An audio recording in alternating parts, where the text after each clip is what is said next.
Hi hello అందరికీ నమస్తే. నా పేరు రత్నం. ఈరోజు నంద్యాల జిల్లా డౌన్ నియోజకవర్గంలోని బేతంచెర్ల మండలం. ఈ బేతంచెర్ల మండలంలో శ్రీ మద్దిరెడ్డి నరసింహస్వామి దేవాలయం, అది ప్రముఖ పుణ్యక్షేత్రంగా విరాజిల్లుతూ ఉన్నటువంటి విషయం అందరికీ తెలిసిందే. ఈ దేవాలయం దేవాదాయ శాఖలో అత్యధికంగా ఆదాయం వచ్చేటువంటి దేవాలయంగా అక్కడ పిలువబడుతుంది. బేతంచెర్ల మండలంలోని బుగ్గన శంకర్ రెడ్డి అనేవారు ఉన్నారు. సాక్షాత్ బుగ్గన రాజేంద్రనాథ్ రెడ్డి దాయాదులుగా పిలువబడుతున్నటువంటి వీరు అక్కడ నిత్యాన్నదాన కార్యక్రమానికి గతంలో శ్రీకారం చుట్టి అక్కడ నిర్విరామంగా అన్నదాన కార్యక్రమం జరుగుతున్నటువంటి తరుణంలో ఈ సాక్షాత్తు బుగ్గన రాజేంద్రనాథ్ రెడ్డి ఇలాఖాలో వైఎస్ఆర్ కాంగ్రెస్ పార్టీ అధికారంలో ఉన్నప్పుడు కొంత కక్షపూరితమైనటువంటి ఆలోచనతో అక్కడ నిత్యాన్నదాన కార్యక్రమం జరగకుండా అవడం అనేది జరిగింది. ఇవాళ 2024 సార్వత్రిక ఎన్నికల్లో వైఎస్ఆర్ కాంగ్రెస్ పార్టీ ఓటమి పాలై తెలుగుదేశం పార్టీ మరి అధికారంలోకి వచ్చిన తర్వాత మరలా ఎప్పటల్లే ఈ దేవాలయంలో నిత్యాన్నదాన కార్యక్రమానికి శ్రీకారం చుట్టబోతున్నట్లుగా మనకు సమాచారం.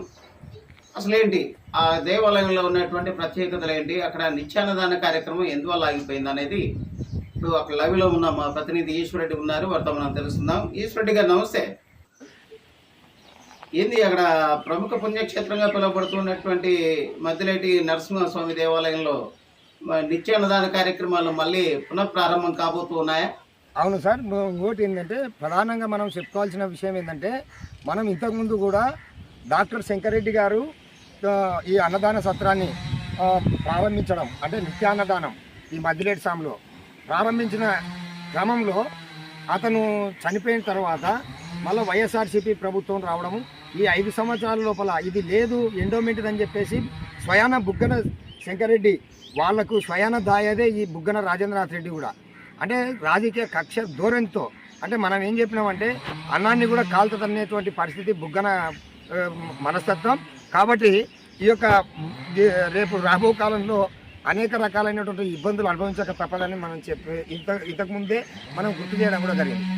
అదే మాదిరిగా ఈ యొక్క బుగ్గన ప్రసన్నలక్ష్మి అంటే శంకరెడ్డి గారి సతీమణి, వారి కూతురు అత్యంత బాధలకు వ్యయ ప్రయాసాలకు ఓర్చి కోట్లకు పోయి, కోట్ల చుట్టూ, అంటే వాళ్ళు ఒంటరి మహిళ అయినా కూడా కోట్లకు ఎక్కినా కూడా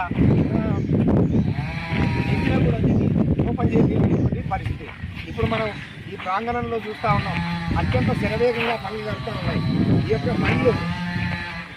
ఈ యొక్క పనులు దీన్ని మళ్ళా కూడా పునరుద్ధరించి మళ్ళీ దీన్ని కార్యక్రమాన్ని దాన్ని రూట్లోకి తేవాలంటే కూడా లక్ష్యంతో ఈ యొక్క డబ్బుతో కూడుకున్నటువంటి పని అయినా కూడా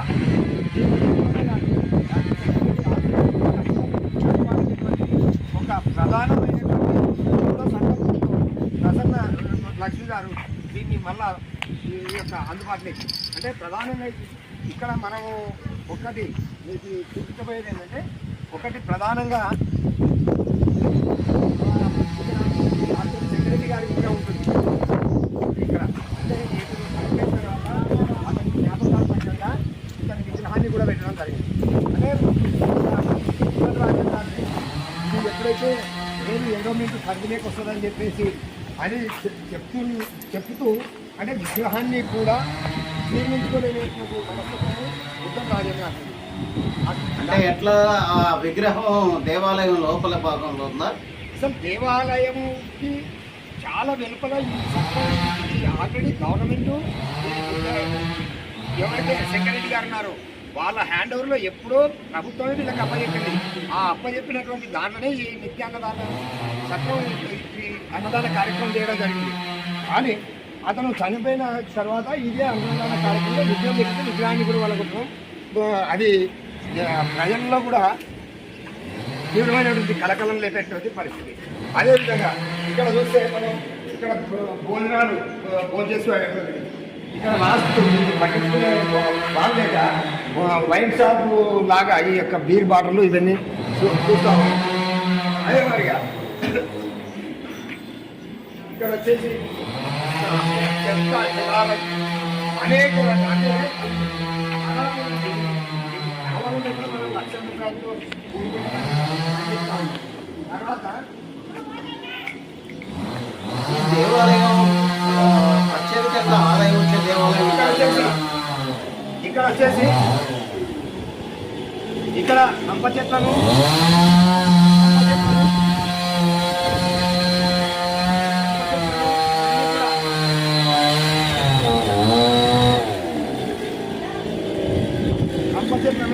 ఇవన్నీ కూడా తొలగించడం అంటే ఈ యొక్క ఒత్తి చెట్లు ఈ యొక్క బాత్రూమ్లు నెట్టుకుంటూ మొత్తం కూడా ధ్వంసమైనటువంటి పరిస్థితి.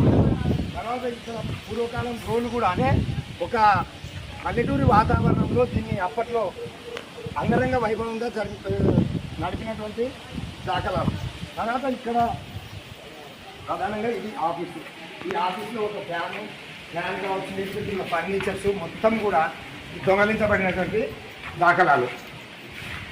ఇదంతా ఇక్కడ వచ్చేసి వీళ్ళు ఇక్కడ శరవేగంగా పనులు అంటే ఇక్కడ పెట్టి ఒక్కొక్క ట్రాక్టర్లతో ఈ యొక్క వేస్టేజ్ని తీసుకుపోతున్నటువంటి సంఘటన. కాబట్టి ఇది మినీ మీటింగ్ హాల్. దీనిలో ఉన్నటువంటి ఒక్క చైర్ కానీ ఏది కూడా మనం కళ్ళకు కట్టినట్టు చూస్తూ ఉన్నాం. ఒక చైర్ కానీ ఏది కానీ ఏమి అనకూడదు. అంటే ఎంత దారుణం అంటే ఆ పరిస్థితి ఉంది రత్నంగా. అక్కడ ఏంటి అసలు భద్రత కానీ సెక్యూరిటీ ఇలాంటిది ఏమి లేదా అక్కడ దేవాలయంలో? ప్రధానంగా భద్రత అంటే ఇప్పుడు దేవాలయానికి సెక్యూరిటీ ఉంటుంది. దేవాలయము వెలుపల ఈ అన్నదాన కార్యక్రమ సత్రం ఉంటుంది. అంటే దీనికి ఒక వాళ్ళు హ్యాండ్ ఓవర్ అంటే ఎండోమెంట్ది అని చెప్పినప్పటికీ వాళ్ళు కనీసం దీనికి భద్రత కల్పించకపోగా దీనిలో ఉన్నటువంటి సామాన్లని ఫర్నిచర్ని మొత్తము అంటే ఒక దేవాదాయ శాఖ ఎత్తుకపోకంగా ఎవరు ఎత్తుకపోతారంటారు? అంటే మొత్తము దీన్ని ఒక మాటలో చెప్పాలంటే పూర్తిగా ఇది హృదయ విదారకమైనటువంటి సంఘటన. తర్వాత ఇక్కడ అమ్మా ఎవరి మీది కొమ్మూరు కొట్టాలా ఏమంత ఎత్తుకొస్తున్నారు? పనికి వచ్చినాం అంటే దీనిలో మళ్ళా అన్నదానం పెడతారు కదా? పెడతాది కదా. ఇప్పుడు ఏమి అన్నదానం బంద్ చేయించినట్టు బాధ అనిపించలేదా? మీకు బాధ అనిపించలేదా అంటే? బాధగా పెట్టలేదు. ఇప్పుడు ఉంటే ఇది ఇచ్చండి మాకు లేదు కదా అని ఊపుకుంటుంది. ఇప్పుడు వాళ్ళు వచ్చిందని ఎక్కినాం. ఇప్పుడు అంటే దీనిలో పని చేసేటువంటి వాళ్ళ ఉపాధి కూడా కోల్పోవడం జరిగింది. కాబట్టి వాళ్ళు ఉన్నప్పుడు మాకు బాగా జరిగింది. మళ్ళీ ఆమె వచ్చింది. మళ్ళీ ఈ యొక్క అన్నదాన సత్రాన్ని ఖచ్చితంగా స్టార్ట్ చేయబోతుంది అనేటువంటి అప్పుడైతే బాధ ఉంది, ఇప్పుడు సంతోషం అని చెప్తా ఉన్నారు. ఇక్కడ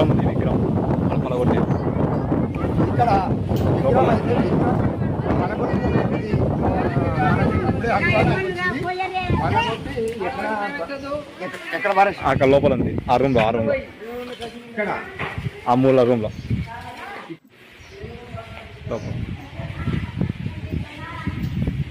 ఇది విగ్రహాన్ని పూర్తి ధ్వంసం చేసి తీసి ఇక్కడ పడేయడం జరిగింది. సామాన్లు అక్కడ సామాన్లు ఇక్కడ సామాన్లు ఉండండి. ఇక్కడ మొత్తం పైన వచ్చేసి ఈ సామాన్లు మొత్తం అన్ని బూస్టింగ్ అంటే దొంగలించబడింది అనేది ప్రధానంగా డోనర్స్. ఇది అర్థం కాదు ఇక్కడ పరిస్థితి. ఇది అంటే ఎట్లా అంతా ఏదో పాత పడిపోయేట్టుగా ఉంది కదా. అసలు ఇప్పుడు అదే వీళ్ళ హ్యాండ్ ఓవర్లో అయితే తీసుకొని ఇప్పుడు మొత్తం దీన్ని సరిదిద్ది ఈ యొక్క అన్నదాన కార్యక్రమం అతి శరవేగంగా మళ్ళీ పునరుద్ధరించబోతున్నారని ప్రధానంగా మనం చెప్పాల్సినటువంటిది ఏంటంటే ప్రధానంగా ఏంటంటే ఈ అన్నదాన కార్యక్రమాల పైన ఇలాంటి దానిపైన రాజకీయం ఏందని చెప్పేసి పలువురు సర్వత్ర విమర్శలు వస్తూనే ఉన్నాయి.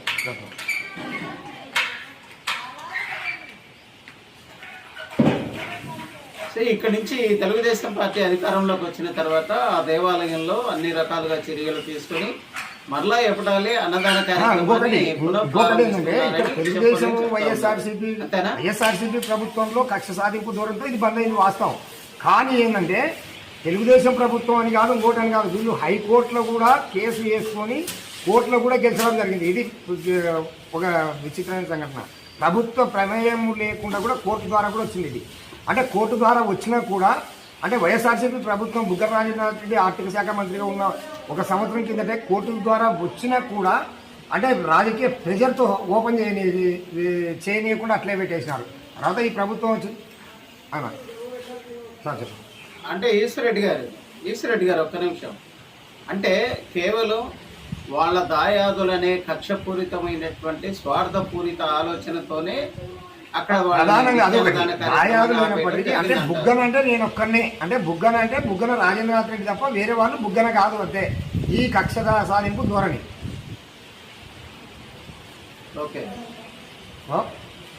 అది సార్ ఇక్కడ ఉన్నటువంటి పరిస్థితికి over to studio Eswar Reddy, Bethamcherla మండలం, మధ్యలేట్ సార్.